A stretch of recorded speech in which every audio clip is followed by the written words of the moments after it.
Hello everyone, मैं अनीता। प्रणाम, नमस्कार। कैसे हैं आप सब? आप सबका स्वागत है हमारे रमनीता अकेडमी चैनल पर। तो आज हम करेंगे कहानी फणीश्वर नाथ रेणु की लाल पान की बेगम। इससे पहले हमने उनकी तीसरी कसम कहानी को कंप्लीट किया, जो कि बहुत बड़ी थी। आज हम नई कहानी शुरू करने जा रहे हैं। तो पहले हम थोड़ा सा फणीश्वर नाथ रेणु के बारे में जान लेते हैं। फणीश्वर नाथ रेणु का जन्म 1921 में हुआ था और मृत्यु हुई थी 1977 में। हिंदी साहित्य के दिग्गज आंचलिक उपन्यासकार और कहानीकार थे, ठीक है, जिन्होंने बिहार के ग्रामीण जीवन की जीवंत तस्वीरों, लोकगीतों और शोषित वर्ग के संघर्ष को नई भाषा शैली में प्रस्तुत किया है। मैला अंचल भी बिहार के ग्रामीण जीवन पर आधारित है। तो मैला अंचल क्या है? एक उपन्यास है, उपन्यास विधा है। उसका प्रकाशन वर्ष 1954 है। इसके रचयिता रेणु हैं, पद्मश्री से सम्मानित भी हैं और अपनी कहानियाँ जैसे तीसरी कसम, जो हमने इससे पहले यहाँ पर रमनीता अकेडमी चैनल पर की है, उसके माध्यम से ग्रामीण यथार्थ को कलात्मक ऊंचाई देने वाले एक प्रमुख एक्टिविस्ट लेखक थे, ठीक है। आगे देखते हैं। फणीश्वर नाथ रेणु द्वारा रचित लाल पान की बेगम एक प्रसिद्ध आंचलिक कहानी है, जो हमारी आज की कहानी के बारे में है, जो बिहार के ग्रामीण जीवन में महिलाओं के स्वाभिमान, ईर्ष्या और घरेलू संघर्ष को चित्रित करती है। ये कहानी पहली बार जनवरी 1957 में इलाहाबाद से प्रकाशित कहानी पत्रिका में छपी थी। महत्वपूर्ण पॉइंट यहाँ पर मैं हाईलाइट कर रही हूँ। ये कहानी ग्रामीण परिवेश में बिरजू की माँ के आत्मसम्मान और कड़े मिजाज की कहानी है। तो ये था, हमने मोटे तौर पर थोड़ा थोड़ा जाना लाल पान की बेगम कहानी के बारे में। आगे देखते हैं। फणीश्वर नाथ रेणु की प्रसिद्ध कहानी आंचलिक कहानी लाल पान की बेगम पहली बार कब हुई थी प्रकाशित? पीछे भी पढ़ा हमने, 1957 में इलाहाबाद से प्रकाशित होने वाली प्रतिष्ठित पत्रिका कहानी में प्रकाशित हुई थी। तो उसके बाद फिर ये 1959 में प्रकाशित उनके प्रसिद्ध कहानी संग्रह ठुमरी में शामिल की गई है, ठीक है, ये ध्यान में रखना है। आगे देखते हैं अब इसको हम। अब यहाँ से हमारी कहानी जो है उसका आरंभ होता है। लाल पान की बेगम फणीश्वर नाथ रेणु द्वारा लिखित कहानी। क्यों बिरजू की माँ नाच देखने नहीं जाएगी क्या? ठीक है, प्रश्न से ही हमारी कहानी जो है शुरू हुई। बिरजू की माँ शकरकंद उबाल कर बैठी मन ही मन कूड़ रही थी कि अपने आंगन में 7 साल का लड़का बिरजू, कितने साल का? 7 साल का, मोस्ट इम्पॉर्टेंट है क्योंकि पूछते हैं बिरजू की उम्र कितने साल की है। शकरकंद के बदले तमाचे खाकर आंगन में लोट पोट कर सारी देह में मिट्टी मल रहा था, क्योंकि उसको माँ से क्या पड़े थे? तमाचे पड़े थे। चंपिया के सिर की चुड़ैल मंडरा रही है। आधे आंगन धूप रहते जो गई है। सहुआइन की दुकान शोभा गुड़ लाने जो अभी तक नहीं लौटी। दिया बाती की बेला हो गई, आए आज लौट के जरा। बागड़ बकरे की देह में कुकरमाशी लगी थी, इसलिए बेचारा बागड़ रह रहकर कूंद फांद कर रहा था। बिरजू की माँ बागड़ पर मन का गुस्सा उतारने का बहाना ढूंढकर निकाल चुकी थी। पिछवाड़े की मिर्च की फूली गाश बागड़ के सिवा और किसने कलेवा किया होगा? बागड़ को मारने के लिए वह मिट्टी का छोटा डेला उठा चुकी थी कि पड़ोसन मखनी फुआ की पुकार सुनाई पड़ी। क्यों बिरजू की माँ नाच देखने नहीं जाएगी क्या? बागड़ मतलब जानवर था उनका। जो बिरजू की माँ के आगे नाथ और पीछे पगिया ना हो तो तब ना फुआ। गर्म गुस्से में बुझी नुकीली बात फुआ की देह में धंस गई और बिरजू के माँ ने हाथ के ढेले को पास ही फेंक दिया। बेचारे बागड़ को कुकरमाशी परेशान कर रही है। आ हा आ टर ह आए, ठीक है, ये आवाज़ वो निकल रही है। बिरजू ने लेटे ही लेटे बागड़ को एक डंडा लगा दिया। बिरजू की माँ की इच्छा हुई कि जाकर उस डंडे से बिरजू का भूत भगा दे, किंतु नीम के पास खड़ी पनबनियों की खिलखिलाहट सुनकर रुक गई। बोली, ठहर, तेरे बप्पा ने बड़ा हथछट्टा बना दिया है तुझे, बड़ा हाथ चलता है लोगों पर, ठहर। मखनी फुआ नीम के पास झुकी, कमर से घड़ा उतार कर पानी भरकर लौटती पनभरनियों में बिरजू की माँ की बहकी हुई बातों का इंसाफ करा रही थी। ज़रा देखो तो इस बिरजू की माँ को 4 मन पाट का पैसा क्या हुआ है, धरती पर पाँव ही नहीं पड़ते। इंसाफ करो, खुद अपने मुंह से 8 दिन पहले से ही गांव की गली गली में बोलती फिरी है। हाँ, इस बार बिरजू के पप्पा ने कहा है बैलगाड़ी पर बिठाकर बलरामपुर का नाच देखा लाऊंगा। किस पे बैठकर? बैलगाड़ी पर। और कहाँ का नाच? बलरामपुर का। बैल अपने घर हैं तो 1000 गाड़ी मंगनी मिल जाएगी। 100 मैंने अभी टोक दिया। नाच देखने वाली सब तो ओन पोन कर तैयार हो रही है, रसोई पानी कर रहे हैं। मेरे मुंह में आग लगे, क्यों मैं टोकती गई? सुनती हो क्या जवाब दिया बिरजू की माँ ने? ठीक है। मखनी बुआ ने अपने पोपले मुंह के होठों को एक और मोड़कर ऐंठती हुई बोली निकाली। ठीक है। क्या? अरे हाँ, बिरजू की मैया के आगे नाथ और पीछे पगिया ना हो तब ना। जंगी की पतोहू बिरजू की माँ से नहीं डरती, बेजरा गला खोल कर ही कहती है। जंगी की पतोहू यहाँ पर क्या महत्वपूर्ण एक क्या है पात्र है। फुआ सबसे शीतल मीठी मतलब सर्वे सेटलमेंट के हाकिम के बासा पर फूल छाप किनारी वाली साड़ी पहन के तू भी बटा की बेंच चढ़ाती तो तुम्हारे नाम से भी 2-3 बीघा दनहर जमीन का पर्चा कट जाता। फिर तुम्हारे घर भी आज 10 मन सोना बंग पाठ होता, जोड़ा बैल खरीदता, फिर आगे नाथ और पीछे सैकड़ों पहिया झूलती। जंगी की पतोहू मुँह जोर है, रेलवे स्टेशन के पास की लड़की है। कहाँ की लड़की है? रेलवे स्टेशन के पास की लड़की है जंगी की पतोहू। 3 ही महीने हुए हैं, गोने की नई बहू होकर आई है और सारे कुरमा टोली की सभी जगड़ालू सांसों से एक आध मोर्चा ले चुकी है।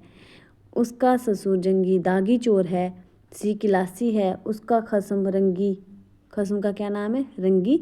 कुरमा टोली का नामी लठेत, इसलिए हमेशा सींग खुजाती फिरती जंगी की पतोहू। बिरजू की माँ के आंगन में जंगी की पतोहू की गला खोल बोली गुलेल की गोलियों की तरह दंदनाती हुई आई थी। बिरजू के माँ ने एक तीखा जवाब खोज कर निकाला, लेकिन मन महसूस कर रह गई। गोबर की डेरी में कौन डेला फेंके? जीव के गाल को गले में उतार कर बिरजू की माँ ने अपनी बेटी चंपिया को आवाज़ दी। अरे चंपिया, या आज लौटे तो तेरी मुंडी मरोड़ कर चूल्हे में झोंकती हूँ। दिन दिन बेचाल होती जाती है। गांव में तो अब ठेठर बेस्कोप का गीत गाने वाली पतुरिया पतोहू सब आने लगी हैं। कहीं बैठ के बाजे ना मुरलिया सीख रही होगी। हर जाई। अरे चंपिया, चंपिया करके उसको आवाज़ लगा रही है। चंपिया लंबी आवाज़ लगा रही है। जंगी की पतोहू ने बिरजू की माँ की बोली का स्वाद लेकर कमर पर गड़े को संभाला और मटक कर बोली, चल दीदिया चल, इस मोहल्ले में लाल पान की बेगम बसती है, नहीं जानती? दोपहर दिन और चौपहर रात बिजली की बत्ती बक बक कर जलती है। बक बक बिजली बत्ती की बात सुनकर ना जाने क्यों सभी खिलखिला कर हंस पड़ी। फूफा की टूटी हुई दंत पंक्तियों के बीच से एक मीठी गाली निकली, शैतान की नानी। क्या गाल निकाली थी? शैतान की नानी। बिरजू की माँ की आंखों पर मानो किसी ने तेज टार्च की रोशनी डालकर चौंधिया दिया। बक बक बिजली बत्ती। 3 साल पहले सर्वे कैंप के बाद गांव की झलन डाही औरतों ने एक कहानी गढ़ के फैलाई थी। चंपिया की माँ के आंगन में रात पर बिजली बत्ती बुकबुकाती थी। चंपिया की माँ के आंगन में नाक वाले जूते की छाप घोड़े की टाप की तरह जलो जलो और जलो। चंपिया की माँ के आंगन में चांदी जैसे पाट सूखते देखकर जलने वाली सब औरतें खलियान पर सोनाली दान के बोझों को देखकर बैंगन का भुर्ता हो जाएंगी। मिट्टी के बर्तन से टपकते हुए शोभा गुड़ को उंगलियों से चाटती हुई चंपिया आई और माँ के तमाचे खाकर चीख पड़ी, मुझे क्यों मारती है? सहुआइन जल्दी से सौदा नहीं देती है, क्योंकि वो चंपिया को दुकान पे भेजा था और वो थोड़ा देर के बाद आई, इसके लिए उसको माँ से पिटाई हुई थी। तो उसने कहा कि सखुआइन ने जल्दी हमें सामान नहीं दिया, इसलिए मैं लेट हुई। सखुआइन जल्दी सोता नहीं देती कि नानी। एक सखुआइन की दुकान पर मोती जरते हैं जो जड़ गाड़ कर बैठी हुई थी। बोल गले पर लात देकर कल्ला तोड़ दूंगी हरजाई, जो फिर कभी बाजे न मुलिया गाते सुना। चाल सीखने जाती है ट्यूशन की छोकरियों से, ट्यूशन स्टेशन की छोकरियों से। बिरजू की माँ ने चुप होकर अपनी आवाज़ अंदाजगी की। उनकी बातें जंगी के झोंपड़े तक साफ साफ पहुंच गई होंगी। बिरजू बीती हुई बातों को भूल कर उठ खड़ा हुआ था और धूल झाड़ते हुए बर्तन से टपकते गुड़ को ललचाई निगाह से देखने लगा था। दीदी के साथ वह भी दुकान जाता तो दीदी उसे भी गुड़ चटाती जरूर। वह शकरगंद के लोभ में रहा और मांगने पर माँ ने शकरगंद के बदले कह दिया पिटाई, तमाचे दिए। ए माँ, एक उंगली गुड़ दे दे। बिरजू ने तलहथी फैलाई। देना मैया एक रत्ती भर। ठीक है, गुड़ मांग रहा है। एक रत्ती क्यों, उठा के बर्तन को फेंक आती हूँ, पिछवाड़े में जाके चाटना, नहीं बनेगी मीठी रोटी। मीठी रोटी खाने का मुंह होता है। बिरजू की माँ ने उबले शकरगंद का सूप रोती हुई चंपिया के सामने रखते हुए कहा, बैठ के छिलके उतार, नहीं तो अभी। 10 साल की चंपिया जानती है कितने साल की चंपिया है? 10 साल की। शकरगंद छीलते समय कम से कम 12 माँ उसे बाल पकड़कर झकझोरेगी, छोटी छोटी खोंट निकाल कर गालियाँ देगी। पाँव फैला के क्यों बैठी है उस तरह बेलज्जी? चंपिया माँ के गुस्से को जानती है। बिरजू ने इस मौके पर थोड़ी सी शामत करके देखा, मैया मैं भी बैठकर शकरगंद छीलूं? आगे देखते हैं। नहीं, माँ ने मना किया, आप नहीं छीलोगे। माँ ने झुटकी दी, एक शकरगंद छीलेगा तो 3 पेट में डाल देगा। जाके सिद्धू की बहू से कहो 1 घंटे के लिए कढ़ाई मांग कर ले गई तो फिर लौटाने का नाम नहीं। जा जल्दी। मुंह लटकाकर आंगन से निकलते निकलते बिरजू ने शकरगंद और गुड़ पर निगाहें दौड़ाई। चंपिया ने अपने जबरे केश की ओर से माँ की ओर देखा और नज़र बचाकर चुपके से बिरजू की ओर एक शकरगंद फेंक दिया। बिरजू भागा। सूर्य भगवान डूब गए, दिया बत्ती की बेला हो गई, अभी तक गाड़ी नहीं आई थी।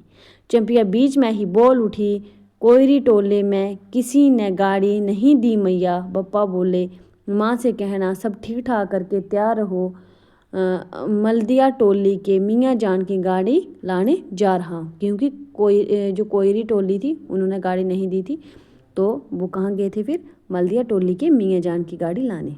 सुनते ही बिरजू की माँ का चेहरा उतर गया लगा। छाते की कमानी उतर गई घोड़े से अचानक। कोयरी टोले में किसी ने गाड़ी मंगनी नहीं दी, तब मिल चुकी गाड़ी। जब अपने गांव के लोगों की आंख में पानी नहीं तो मलदिया टोली के मियाँ जान की गाड़ी का क्या भरोसा? ना 3 में ना 13 में। क्या होगा शकरगंद छील कर रख के उठा दे, जे मर्द नाच दिखाएगा। बैलगाड़ी पर चढ़कर नाच दिखाने ले जाएगा। चढ़ चुकी बैलगाड़ी पर, देख चुकी जी भर नाच। पैदल जाने वाली सब पहुंचकर पुरानी हो चुकी होंगी। बिरजू छोटी कढ़ाई सिर पर औंधा कर वापस आया। देख दीदिया मिलिट्री टोपी, इस पर 10 लाठी मारने पर भी कुछ नहीं होता।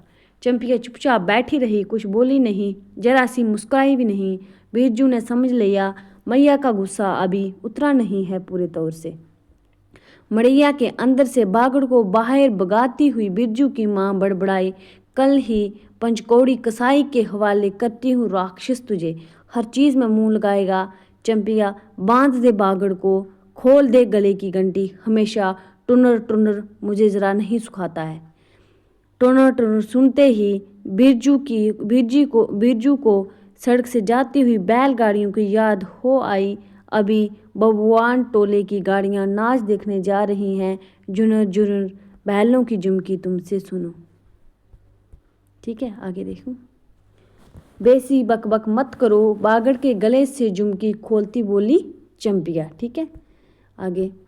चंपिया डाल दे चूल्हे में पानी, बप्पा आवे तो कहना कि अपने उड़न जहाज पर चढ़कर नाच देख आए। मुझे नाच देखने का शौक नहीं, मुझे जगाइयो मत कोई, मेरा माथा दुख रहा है। और वो सो गई। मड़ैया के ओसारे पर बिरजू ने फीसफिसा से पूछा, फिसफिसा के पूछा, क्यों ददिया, नाच में उड़न जहाज भी उड़ेगा? चटाई पर कथरी ओढ़ कर बैठती हुई चंपिया ने बिरजू को चुपचाप अपने पास बैठने का इशारा किया। मुफ्त में मार खाएगा बेचारा, क्योंकि माँ का दिमाग खराब हो चुका था। बिरजू ने बैंड की कथरी में हिस्सा बांटते हुए चुक्की मुक्की लगाई। जाड़े के समय इस तरह घुटने पर ठुड्डी रखकर चुक्की मिक्की लगाना सीख चुका है वह। उसने चंपिया के कान के पास मुंह ले जाकर कहा, हम लोग देखने नहीं जाएंगे, गांव में पंछी भी नहीं है, सब चले गए। बेचारे परेशान हो गए हैं। चंपिया को तिल भर भी भरोसा नहीं। संजा तारा डूब रहा है। बप्पा अभी तक गाड़ी लेके नहीं लौटे।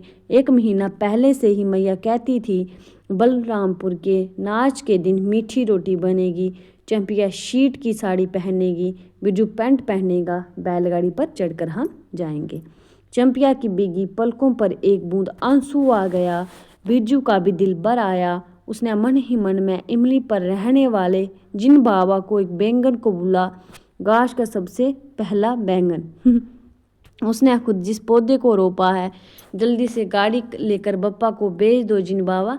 और जिन बाबू को क्या, उसने क्या बोला, जिन बाबू को क्या देगी वो, एक बैंगन जो उसने पेड़ लगाया था।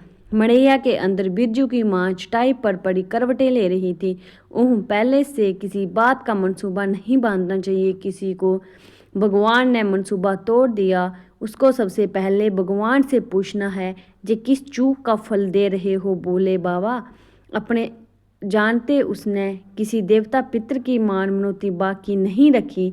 सर्वे के समय जमीन के लिए जितनी मनौतियाँ की थी, ठीक ही तो महावीर जी का रोट तो बाकी ही है। हाय रे देव। रोट क्या होता है? ऐसी मीठी रोटी बना के भगवान को चढ़ाते हैं। भूल चूक माफ़ करो महावीर बाबा, मनौती दूनी करके चढ़ाएगी बिरजू की माँ। ठीक है, उसको लग रहा है कि कहीं कोई भगवान जो देवता है वो हमसे रुष्ट हो गए हैं, इसलिए बैलगाड़ी लेके नहीं आए। बिरजू की माँ के मन में रह रहकर जंगी की पतोहू की बातें चुभती हैं। बक बक बिजली बत्ती, चोरी चमारी करने वाली की बेटी पतोहू जलेगी नहीं। 5 बीघा जमीन क्या हासिल की है बिरजू के बप्पा ने। ठीक है,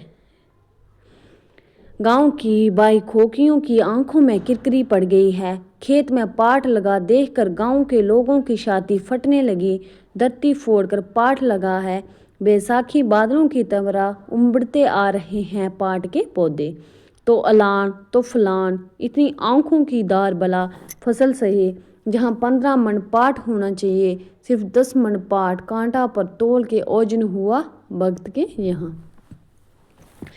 इसमें जलने की क्या बात है भला। बिरजू के बप्पा ने तो पहले ही कुरमाटोली के एक आदमी को समझा के कहा, जिंदगी भर मजदूरी करते रह जाओगे, सर्वे का समय हो रहा है, लाठी कड़ी करो तो 2-4 बीघे जमीन हासिल कर सकते हो। सो गांव की किसी पुतहोकी का बतार सर्वे के समय बाबू साहब के खिलाफ खांसा भी नहीं। बिरजू की बप्पा को कम सहना पड़ा है। बाबू साहेब गुस्से से सर्कस नाच के बाघ की तरह हुमड़ते हुए रह गए। उनका बड़ा बेटा घर में आग लगाने की धमकी देख कर गया। आखिर बाबू साहब ने अपने सबसे छोटे लड़के को भेजा। बिरजू की माँ को मौसी कहकर पुकारा। जे ज़मीन बाबूजी ने मेरे नाम से खरीदी थी, मेरी पढ़ाई लिखाई उसी ज़मीन की उपज से चलती थी, और भी कितनी बातें खूब मोहना जानता है। उतरा जरा सा लड़का, जमींदार का बेटा। ठीक है, चंपिया, बिरजू सो गया क्या? जहाँ आजा बिरजू अंदर, तू भी आजा चंपिया, भला आदमी आए तो एक बार आज, मतलब आ जाए तो इसको मैं करूँ ठीक। बिरजू के साथ चंपिया अंदर चली आई। टिबरी बुझा दे, बप्पा बुलाए तो जवाब मत देना, खपची गिरा दे। ठीक है, भला आदमी रे, भला आदमी, मुंह देखो जरा इस मर्द का। बिरजू की माँ दिन रात मंजा ना देती रहती तो ले चुके थे ज़मीन। रोज़ आकर माथा पकड़ के बैठ जाएं, मुझे ज़मीन नहीं लेनी है। बिरजू की माँ, मजूरी ही अच्छी, जवाब देती थी बिरजू की माँ खूब सोच समझ के। छोड़ दो, जब तुम्हारा कलेजा ही स्थिर नहीं होता तो क्या होगा। जोरू ज़मीन जोर के, नहीं तो किसी और के, नहीं तो किसी और के। ठीक है, बिरजू के बाप पर बहुत तेजी से गुस्सा चढ़ता ही जाता है। बिरजू की माँ का भाग्य ही खराब है जो ऐसा गोबर गणेश घरवाला उसे मिला। कौन सा शौक मौज दिया है उसके मर्द ने, कोल्लू के बैल की तरह खटकर सारी उम्र काट दी इसके यहाँ। कभी एक पैसे की जलेबी भी लाकर दी है उसके खस्म ने। पाट का दाम वक्त के यहाँ से लेकर बाहर ही बाहर बैल खट्टा चले गए। बिरजू की माँ को एक बार नमरी लोट देखने भी नहीं दिया आंख से। बैल खरीद लाए, उसी दिन से गांव में डिटोरा पीटने लगे। बिरजू की माँ इस बार बैलगाड़ी पर चढ़कर जाएगी नाच देखने, दूसरे की गाड़ी के भरोसे नाच दिखाएगा। अंत में उसे अपने आप पर क्रोध हो गया। वह खुद भी कुछ काम नहीं, उसकी जी में आग लगे क्योंकि उसने बोला था बैलगाड़ी पर चढ़कर नाच देखने जाऊंगी। बैलगाड़ी पर चढ़कर नाच देखने की लालसा किसी कुछ समय में उसके मुंह से निकले थी। भगवान जाने फिर आज सुबह से दोपहर तक किसी ना किसी बहाने उसने 18 बार बैलगाड़ी पर नाच देखने की चर्चा छेड़ी है। लो खूब देखो नाच, मतलब अपने आप को भी कोस रही है कि मैंने ऐसे क्यों कहा था, बैलगाड़ी नहीं मिल रही, उसके लिए वो परेशान है। कथरी के नीचे दुशाले का सपना, कल बोरे पानी भरने के लिए जब जाएगी, पतली जी बाली पतरिया सब हंसती जाएंगी। सभी जलते हैं उससे। हाँ भगवान, दाढ़ीजार भी 2 बच्चों की माँ होकर भी वह जस की तस है। उसका घरवाला उसकी बात में रहता है, वह बालों में घरी का तेल डालती है। उसकी अपनी ज़मीन है, किसी के पास एक गुर ज़मीन भी अपने इस गांव में जलेंगे नहीं। 3 बीघे में दान लगा हुआ है, अघनी लोगों की भीख डीठ से बचे। तब तो बाहर बैलों की घंटियां सुनाई पड़ी। तीनों सतर्क हो गए, उत्कंठ होकर सुनते रहे क्योंकि बैलगाड़ी जो थी वो आ गई थी बाहर। अपने ही बैलों की घंटी है क्यों री चंपिया, पूछने की क्या अपने बैलों की घंटी है। चंपिया और बिरजू ने प्राय एक ही साथ कहा हाँ। उनको लगा ही हाँ। चुप, बिरजू की माँ ने फिर सुसाकर कहा, शायद गाड़ी भी है, गड़गड़ाती है ना। दोनों ने फिर हुंकार भरी। चुप, गाड़ी नहीं है, तू चुपके से टट्टी में शेर करके देख तो आ चंपी। बा के आ, चुपके मतलब देख के आ गई, मतलब चुपके की क्या बैलगाड़ी है। चंपिया बिजली की तरह हौले हौले पाँव से टट्टी के शेर से जांक आई। हाँ मैया, गाड़ी भी है। बिरजू हड़बड़ा कर उठ बैठा। उसकी माँ ने उसका हाथ पकड़कर सुला दिया। बोले मत, क्योंकि उसने दिखाना था पति को कि मैं गुस्सा हूँ। चंपिया भी गुदड़ी के नीचे घुस गई। बाहर बैलगाड़ी खोलने की आवाज़ हुई। बिरजू के बाप ने बैलों को जोर से डांटा। हाँ, आगे घर आने के लिए छाती फटी जाती थी। बिरजू की माँ ताड़ गई। जरूर मलदिया टोली में गांजे की चिलम चढ़ रही थी। आवाज़ में तो बड़ी खनखनाती हुई निकल रही है। चंपिया हाँ, बाहर से पुकार कर कहा उसके बैल ने। बैलों को घास दे दे चंपिया हाँ। अंतर से कोई जवाब नहीं आया। चंपिया के बाप ने आंगन में आकर देखा तो ना रोशनी, ना चिराग, ना चूल्हे में आग। बात क्या है, नाच देखने उतावली होकर पैदल ही चली गई क्या। उसको लगा पैदल चली गई क्योंकि घर में सब कुछ बुझा रखा था उन्होंने। बिरजू के गले में हंसहसाहट हुई और उसने रोकने की पूरी कोशिश भी की, लेकिन खांसी जब शुरू हुई तो पूरे 5 मिनट तक वह हंसता रहा। बिरजू बेटा, बिरजमोहन मोस्ट इम्पॉर्टेंट, इसका यहाँ पर नाम क्या है, बिरजमोहन पूछा गया है कि उसका नाम क्या था। बिरजू के बाप ने पुचकार कर बुलाया। मैया गुस्से के मारे सो गई क्या। अरे अभी तो लोग जा ही रहे हैं। बिरजू की माँ के मन में आया कि कसकर जवाब दे, नहीं देखना है नाच, लौटा दो गाड़ी। चंपिया हाँ, उठती क्यों नहीं, ले धान की पंचशीश रख दे। धान की बलियों का छोटा जब्बा झोंपड़े के ओसरे पर रखकर उसने कहा, दिया बालो। बिरजू की माँ उठकर ओसारे पर आई। 1.5 पैर रात को गाड़ी लाने की क्या ज़रूरत थी, नाच तो अब ख़त्म हो जाएगा। मतलब इतना लेट गाड़ी क्यों लाई, 1.5 पैर हो गया है। टिबरी की रोशनी में दान की बालियों का रंग देखते ही बिरजू की माँ के मन का सब मैल दूर हो गया। धानी रंग उसकी आंखों से उतरकर रो में घुल गया। नाच अभी शुरू भी नहीं हुआ होगा। अभी अभी बलरामपुर के बाबू की संपनी गाड़ी मोहनपुर होटल बंकिमा से हाकिम साहब को लाने गई है। इस साल आखिरी नाच है। पंचीसी टट्टी में होश से अपने हित का है। अपने हित का? हुलसती हुई बिरजू की माँ ने पूछा। पक्के दान? नहीं, 10 दिन में अगहन चढ़ते चढ़ते लाल होकर झुक जाएंगी सारी खेत की बालियां। मल्दिया टोली पर जा रहा था। अपने खेत में दान देकर आंखें जुड़ गई। सच कहता हूँ, पंशीस तोड़ते समय उंगलियां कांप रही थी मेरी। बिरजू ने दान की एक बाली से एक दान लेकर मुंह में डाल लिया और उसकी माँ ने एक हल्की डांट दी। कैसा लुकड़ है तू रे, दुश्मनों से मारे कोई नेम धर्म बचे। क्यों, क्या हुआ, डांटती क्यों है? नवानन के पहले ही नया दान जुटा दिया, देखते नहीं? अरे इन लोगों का सब कुछ माफ है। चिरई चुरमुन है ये लोग दोनों के मुंह में नवाने के पहले नया अन्ना पड़े। इसके बाद चंपिया ने दान की बाली से 2 दान लेकर दांतों तले दबाए। ओ मैया, इतना मीठा चावल और घमकता भी है ना दीदिया। बिरजू ने फिर मुंह में दान लिया। रोटी पोटी तैयार कर चुकी क्या? बिरजू के बाप ने मुस्कुराकर पूछा।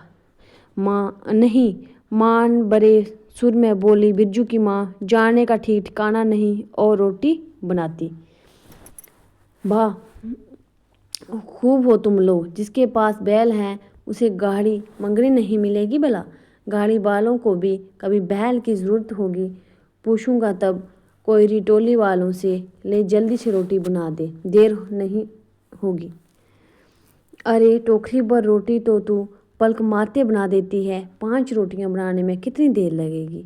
अब बिरजू की माँ के होठों पर मुस्कुराहट खुलकर खिलने लगी। उसने नज़र बचाकर देखा, बिरजू का बप्पा उसकी और एक टक निखा रहा है। चंपिया और बिरजू ना होते तो मन की बात हंसकर खोलने में देर न लगती।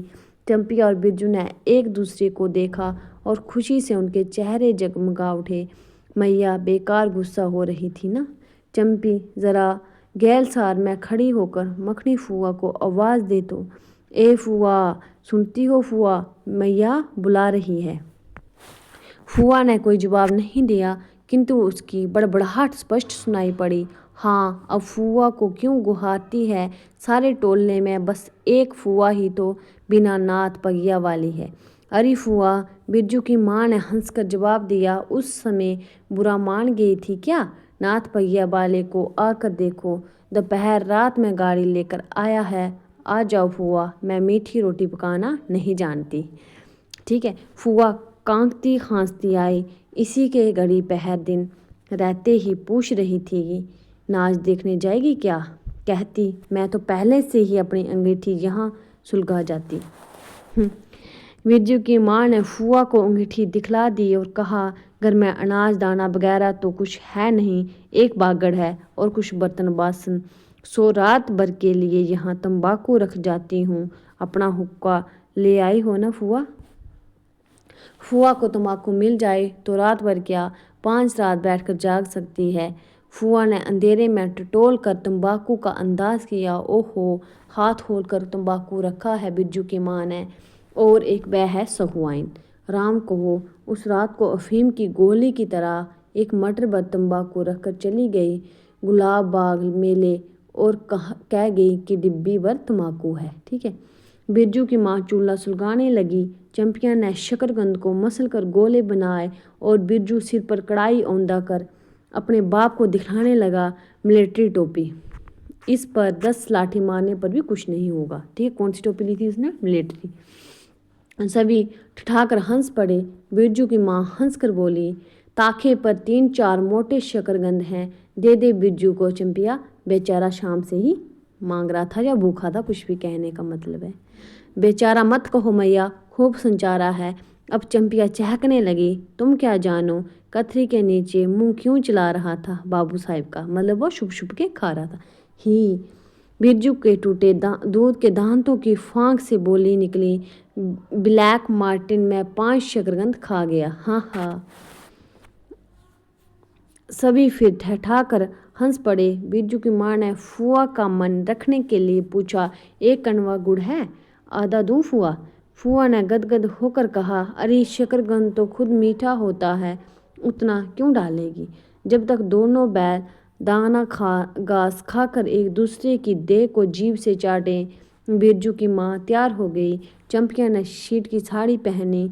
बिरजू बटन के अभाव में पैंट पर पटसन की डोरी बंधवाने लगा। मतलब बटन के अभाव में मतलब बटन नहीं था उसमें। बिरजू की माँ ने आंगन से निकल गांव की ओर कान लगाकर सुनने की चेष्टा की। इतनी देर तक भला पैदल जाने वाले रुके रहेंगे? पूर्णिमा का चांद सिर पर आ गया है। बिरजू की माँ ने असली रूपा का मंगटिक्का पहना है आज पहली बार। बिरजू के बप्पा को हो क्या गया है? गाड़ी जोतना क्यों नहीं? मुंह की ओर एकटक देख रहा है, मानो नाच की लाल पान की बेगम। गाड़ी पर बैठते ही बिरजू की माँ की देह में एक अजीब गुदगुदी लगने लगी। ये गुदगुदी उनको तीसरी कसम में भी लग रही थी। फणीश्वरनाथ रेणु की कहानी, यहाँ पर भी गुदगुदी लगने लगी। उसने बांस की बल्ली को पकड़कर कहा, गाड़ी पर अभी बहुत जगह है, जरा दाहिनी सड़क से गाड़ी हाँकना। दाहिनी से क्यों? क्योंकि कुछ उनको लगता हुआ कोई देखे हमें, दाहिनी तरफ कोई होंगी उनकी सहेलियाँ। बैल जब दौड़ने लगे और पहिया जब चूं चूं करके गरगराने लगा तो बिरजू से नहीं रह गया उड़न जहाज की तरह, उड़ाओ बप्पा।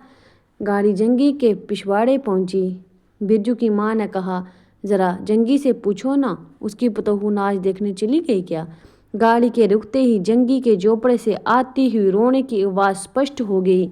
बिरजू के बप्पा ने पूछा, अरे जंगी बाई, काहे कनरोहट हो रहा है आंगन में? ठीक है, काहे कनरोहट मन क्यों रो रहे हो? जंगी गूर ताप रहा था, बोला, क्या पूछते हो रंगी, बलरामपुर से लौटा नहीं, पतोहिया नाच देखने कैसे जाए? आसरा देखते देखते उधर गांव की सभी औरतें चली गई। अरे टिशन वाली तो रोती है काहे?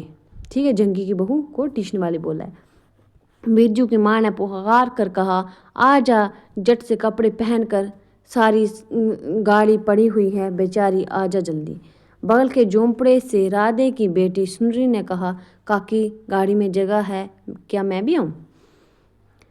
बांस की गाड़ी के उस पर लरेना हवास का घर है। किसका? लरेना हवास का।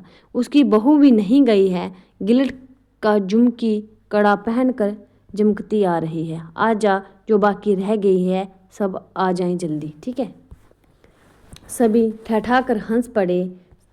बिरजू के बाप ने घूंघट में झुकी दोनों पतोहुओं को देखा। उसे अपने खेत की झुकी हुई बालियों की याद आ गई। ठीक है, उन्होंने मतलब घूंघट निकाला नीचे थी, तो ऐसे ही उसको अपने खेत की भी याद आ गई। जंगी की पतोहू का गोना 3 ही मास पहले हुआ था। गोने की रंगीन साड़ी से कड़वे तेल और लठवा सिंदूर की गंध आ रही है। बिरजू की माँ को अपने गोने की याद आई। उसने कपड़े की गठरी से 3 मीठी रोटियां निकाल कर कहा, खा ले एक एक करके, सिमरा के सरकारी कूप में पानी पी लेना। कहाँ पर? सिमरा के सरकारी कूप में। गाड़ी गांव से बाहर होकर धान के खेतों के बगल से जाने लगी। चांदनी कार्तिक की। खेतों से धान के जरते फूलों की गंध आती है। बांस की झाड़ी में कहीं दुधी की लता फूली है। जंगी की पतोहू ने एक बीड़ी सुलगाकर बिरजू की माँ की ओर बढ़ाई। बिरजू की माँ को अचानक याद आई चंपिया, सुनरी, लेना की बीवी, जंगी की पतोहू, ये चारों ही गांव में बैस्कोप का गीत गाना जानती है खूब। गाड़ी की लीक दनखेतों के बीच होकर गई। चारों ओर गोने की साड़ी की खसखसाहट जैसी आवाज़ होती है। बिरजू की माँ के माथे के मंगटिक्के पर चांदनी छिटकती है, क्योंकि पूर्णिमा की रात थी। अच्छा, अब एक बैस्कोप का गीत गा तो चंपिया, डरती है काहे? जहाँ भूल जाओगी बगल में मास्टर रानी बैठी ही है, क्योंकि उसको दूसरी को भी आता था। दोनों पतोहुओं ने तो नहीं, किंतु चंपिया और सुनरी ने खंखार कर गला साफ किया। बिरजू के बाप ने बैलों को ललकारा, चल भैया और जोर जोर से गा रे चंपिया, नहीं तो मैं बैलों को धीरे धीरे चलने को कहूँगा। जंगी की पतोहू ने चंपिया के कान के पास घूंघट ले जाकर कुछ कहा और चंपिया ने धीमे से शुरू किया, चंदा की चांदनी। ठीक है, ये गाने लगी। अब बिरजू की गोद में ले जाकर बैठी उसकी माँ की इच्छा हुई कि वह भी साथ साथ गीत गाए। बिरजू की माँ ने जंगी की पतोहू को देखा। धीरे धीरे गुनगुना रही है बेबी, कितनी प्यारी पतोहू है, गौने की साड़ी में एक खास किस्म की गंध निकलती है। ठीक ही तो कहा है उसने, बिरजू की माँ बेगम है, लाल पान की बेगम। किसको कहा है? बिरजू की माँ को। ये तो कोई बुरी बात नहीं है। किसने कहा था? जंगी की पतोहू ने बिरजू की माँ को लाल पान की बेगम। हाँ, वह सचमुच लाल पान की बेगम है। बिरजू की माँ ने अपने नाक पर दोनों आंखों को केंद्रित करने की चेष्टा करके अपने रूप की झांकी ली। लाला साड़ी की झिलमिल किनारी, मांग टिक्का पर चांद। बिरजू की माँ के मन में अब और कोई लालसा नहीं, उसे नींद आ रही है। तो ये थी कहानी। हमने आज इसको एक ही क्लास में पूरा कर दिया। हमारी अब 1-2 कहानी बची है, बाकी हमने नेट JRF के पाठ्यक्रम में जितनी भी कहानियाँ लगी हैं सब यहाँ रमनीता अकेडमी चैनल पर शब्द व शब्द एक एक करके मैंने यहाँ पर आपके सामने रखा है, लाइन बाई लाइन। तो 1-2 कहानी जो बची है उसको भी हम 1-2 दिन में पूरा कर लेंगे। तो प्लीज़ रमनीता अकेडमी चैनल को ज़रूर सब्सक्राइब करें, क्लास को लाइक और शेयर भी ज़रूर करें। धन्यवाद आप सबका।